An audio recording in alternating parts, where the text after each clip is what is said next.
When you're dreaming of that plush life, but the bed that you're in is letting you down hard, literally. Chances are you have this bed or you know someone who does. So today I'm gonna turn basic into plush and gorgeous using the same bed frame. Ow, God, this bed needs a mattress. Hey guys, I am here in a studio apartment belonging to Madison. Now, she just moved in a couple of months ago and she hasn't had a chance yet to make her bed situation as cool as she is. Her current bed is sturdy but basic, and she would love to be able to store some things underneath the bed without them being on full display to the rest of the apartment. I think I have a DIY that can solve the storage issue and just look really freaking cool. Not only is this bed gonna help Madison, but it's gonna help Kelsey as well, because next week you'll see her tackle an entire makeover of the studio apartment. Okay, so here's the plan. I wanna take a very basic, very common IKEA bed and turn it into a gorgeous, plush, upholstered bed. In one of Kelsey's last makeovers, she discovered a love of a hydraulic lift-up storage bed and has been obsessed with that idea ever since, especially when it comes to a tiny studio apartment where floor space is at a minimum. So the IKEA bed frame in question is the MALM, a very common, very boxy looking bed. You've seen it at the very least. It does not exemplify the sort of cool girl eclectic aesthetic that we are going for. So that will help us conceal some of Madison's belongings underneath the bed. So first things first, I want to curve the shape of the headboard, and then from my basic upholstery knowledge, it's on to adding some foam, wrapping it in batting, and covering it in a nice luxe fabric. And the nice thing about the lift-up bed is I think it should be fairly easy to upholster because it's just 3 sides and a headboard, right? Am I right? I'm probably not right. Anytime I think something's gonna be like easy, it likes to kick me in the butt. I imagine this was not easy. Guys, that took so many hours. What's that about? Oh no. What happened? What? We'll see. You guys, is it just me or is it even hotter in here than when I first got here? I mean, it is barely summer and I don't know how Madison is gonna sleep in here come August. Well, actually, I do know. Thanks to Dreo, who is sponsoring this video and hooking up Madison with their 740S portable air conditioner to help her sleep cool and comfortable all summer long. This portable air conditioner is designed for spaces like garages, workshops, whole studio apartments because it provides stronger airflow over long hours of constant use. The Dreo 740S features a true drainage-free system designed for more convenient and low-maintenance everyday cooling. This unit combines inverter technology and a dual hose system to deliver faster, more stable, and energy-efficient cooling.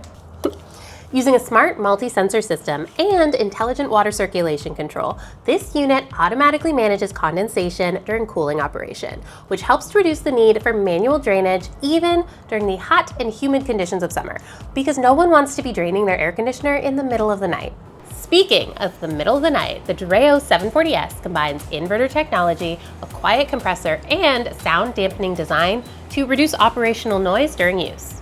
With an advanced noise reduction algorithm, it gradually shifts into a quieter cooling state and operates at as low as 42 decibels, which is comparable to a light rainfall or a quiet office. And sleep mode further improves nighttime comfort by dimming the display lights and automatically adjusting the temperature for a more stable sleeping environment. And if you guys want to sleep in cool comfort this summer, use the link in the description or scan the QR code to purchase your own Dreo portable AC unit. And you can get 20% off by using my code SORRY20. But I cannot sleep yet. I gotta get back to work. I got to take some measurements and then head on home to start the hunt for the bed frame. So it turns out that the MALM lift-top bed is discontinued in Canada. They only sell the one with the drawers now. So finding the lift-top version on online marketplaces has been a struggle and a half. So I looked, I scoured, I messaged people who never messaged back. I messaged people who had sold their bed real quick. And then I pivoted to finding a MALM bed that had drawers instead. And guess how much this guy is asking for it? You won't guess, it's free.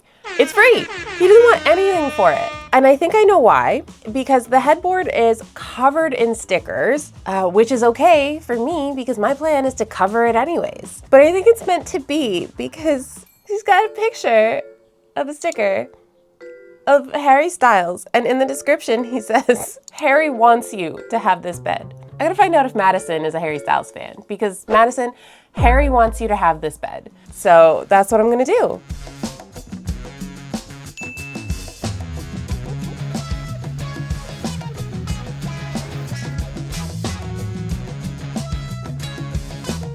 You guys, we have a bed frame.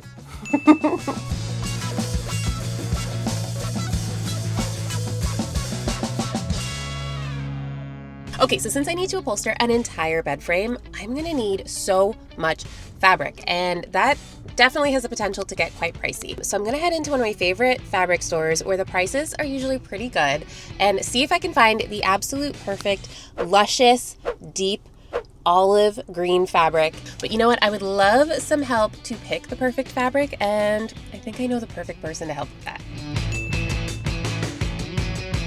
We're gonna match this. Not really. We're gonna complement this. Ideally, we just find a solid green velvet, I think. I feel like the thickness is good and everything. I mean, depending what light it gets caught in, yeah, it's like a lot lighter. I remember when I was making those velvet curtains and I did it upside down for one of the panels for the nap. Just gonna say, no pressure. And also, I think I need like 8 yards. Y2K called. That chrome one? Yeah. How do we feel about a leather bed frame? Good luck with that.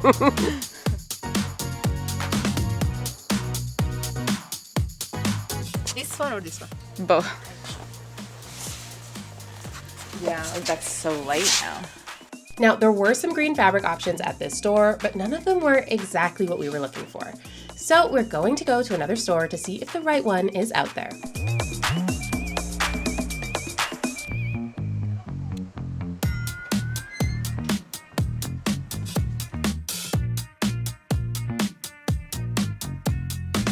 Goodness gracious, you guys. You know what? This is how it goes sometimes with design and DIY in particular, where you're looking for just that perfect thing and you can't necessarily find it.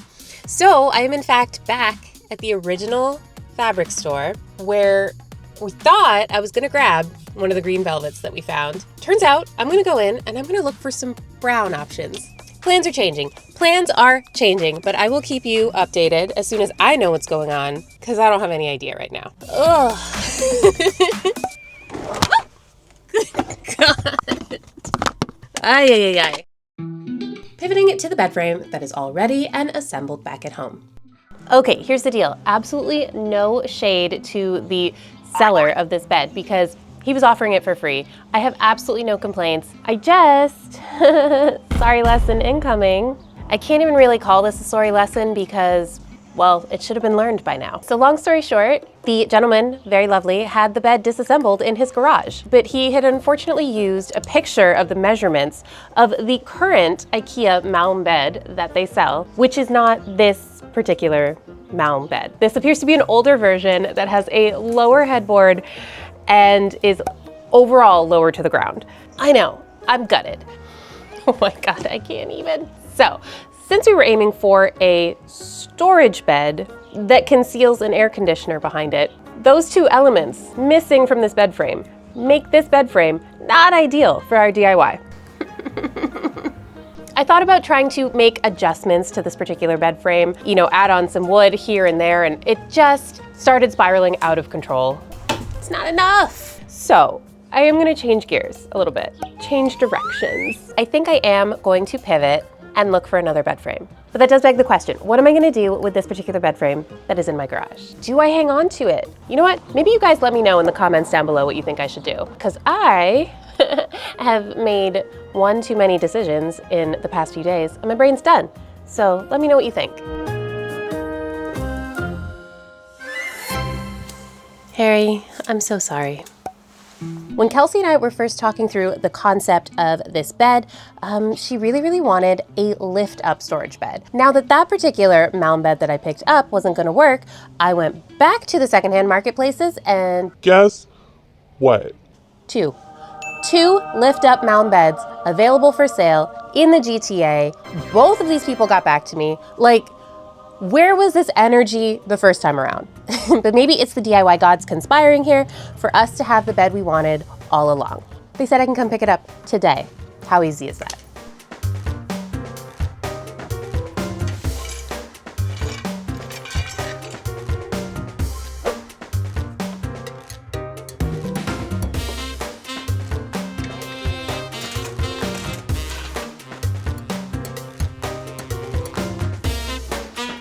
You guys, I'm not gonna lie, putting together this bed was a much harder process than the last one. But that's okay, because this is the bed we wanted, and this is the bed we are moving forward with. I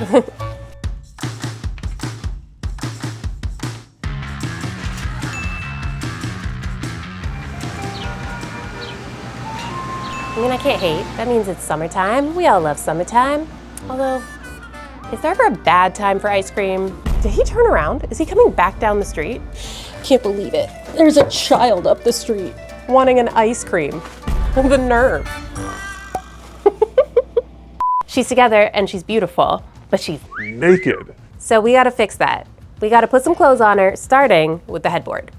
So like we talked about before, rectangle is just not the move for this particular project. So I wanna create a curve out of this existing headboard and then cut into it. Problem is that this is IKEA particle board. I have a sneaking suspicion it's basically hollow with like the cardboard in it, but I just won't know until I cut the top off it. People, do not sleep on the kids' craft paper from IKEA. Such a handy DIY supply to have hanging around. I'm just gonna make a template of the curve on paper and then transfer it over to the headboard because doing it vertically for me was a bit of a struggle. On its own, I think it looks really nice. The problem is that Madison's mattress is going to come up quite high on this headboard, and what with pillows and all of that, we think it's just gonna get lost in her bedding. I conferred with Kelsey, and we decided that sort of a much shallower curve was gonna be the best move for the look we're going for. It's gonna soften the look of the bed frame, but it's not gonna get totally lost and hidden by her bedding. So I'm just gonna go get out the jigsaw, chop off some corners, and see what we got inside. Particle board, but like paper. To reinforce the hollow edge, I'm cutting down some scrap wood and then gluing and nailing it into place. I just want to make sure that this edge is well supported during the upholstery steps.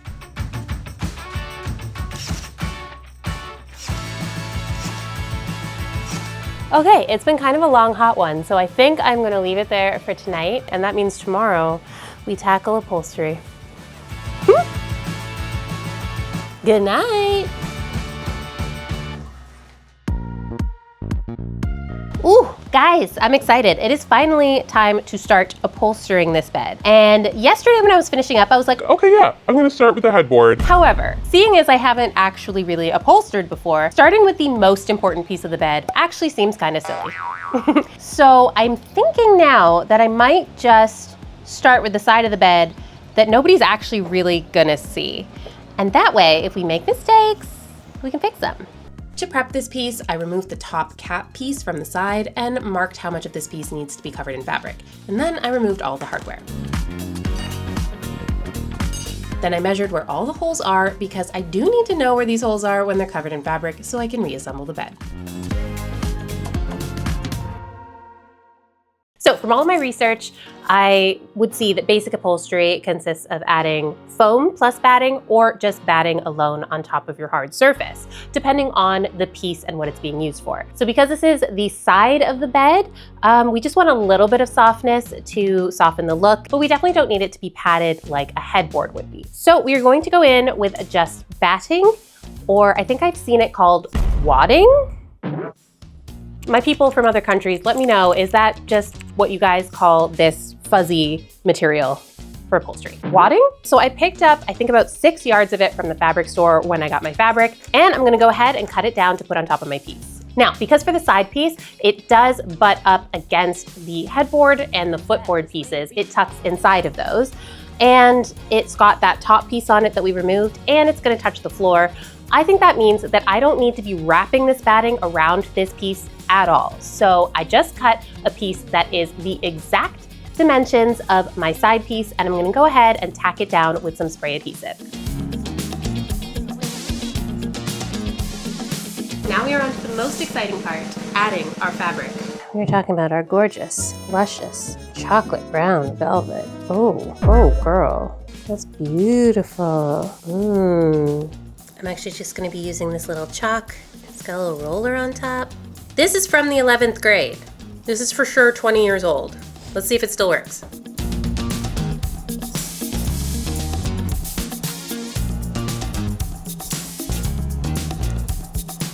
this is how all baddies DIY. When I've worked with velvet in the past, I have had to be cognizant of the nap of the fabric, because something fun with velvet is that the fibers kind of go one way on there. So it looks different when you have the fabric one way, and then if you flip it over, it looks almost like an entirely different color. So I gotta be careful here, although the lovely lady that runs Fabric said that there wouldn't be a nap on this one. And is she right? I don't know. Yeah, I think she's right. Oh, there it is. Well, either way, throughout this entire project, I'm going to be careful to make sure that every piece looks the same when I upholster it. So nothing looks like the fabric has been put on upside down. So we are gonna pay attention. My mom has this electric stapler, and my theory is that the longer the staple, the better chance it's actually gonna hit something on the inside to hang on to. Because as we saw, the inside of this is basically paper. But there's about 1/8 of an inch of like an MDF material. So theoretically, that should be enough to hold on with our staples.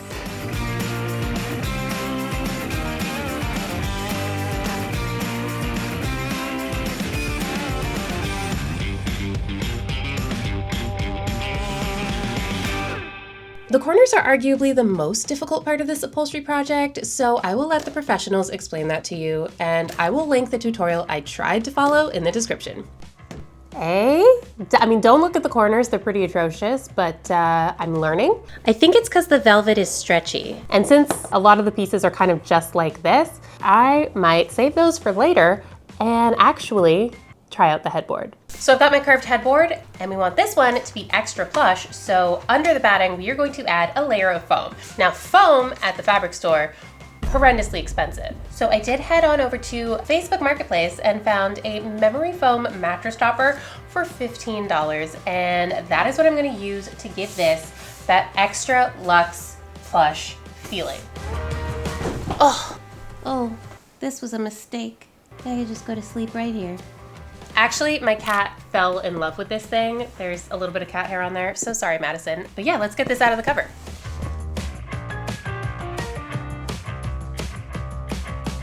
I just used the headboard to trace the perfect shape onto the foam, and yep, I am using my kitchen carving knife to cut the foam. If you don't have one though, no worries, a serrated bread knife or even fabric scissors will get the job done.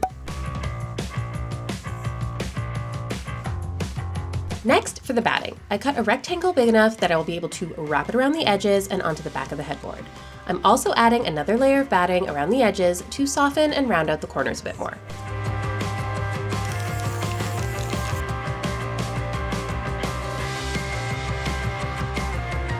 Then I'm just stapling the batting into place, making sure to pull tight, but not too tight. Okay, so that goes a little faster when you've got some muscle memory behind you. This is coming together. Look at this soft curve. Isn't that so much more luxurious than a sharp corner? I think so. Okay, I'm gonna stop petting my headboard and actually get some fabric on it. I'm repeating the process that I did for the side panel with the headboard, except this one felt a lot more high stakes. I started with the straight edges first, getting those all perfect, and then for the corners, I just went slow and bunched up the fabric so it could fold around the corner nicely. And since it was getting late, I decided to just prep for tomorrow, so I cut all my batting and fabric, so tomorrow I can just focus on one task and upholster. I started in the morning by tackling the hardest pieces while my brain was still fresh, which were these top cap pieces I took off the sides. I decided not to have the batting everywhere on this piece as I was worried it'd be too thick to go back together. So where the top cap meets the side, I'm not adding batting. And then I just continued with the same process and finished all the other sides and top pieces.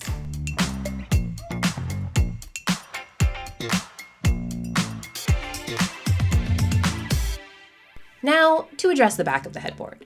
Since Madison's bed doesn't sit right against a wall, you are going to be able to see the back of this headboard. Also, the neighbors will be able to see it through the window, and we cannot have the neighbors thinking we are lazy DIYers. So I cut out a piece of fabric large enough to cover this white spot with some seam allowance. So I can fold the edges under and sew the seam allowance into place. I did make relief cuts in the curve Then for attaching it to the headboard, I just used some fabric glue to secure fabric to fabric.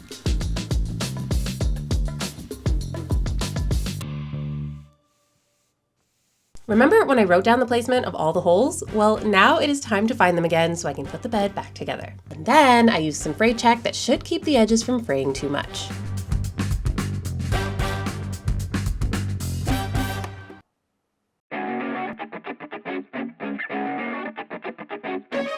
Okay guys, I am back at Madison's today. It is bed install day and I am so excited because I finished all of my upholstery work yesterday and I did not put the bed back together again. I just put all of the pieces in the car and here we are. So I haven't even seen it all together and I need to. Let's put this bed together. I'm so excited and nervous. Oh my gosh, she's an organized machine.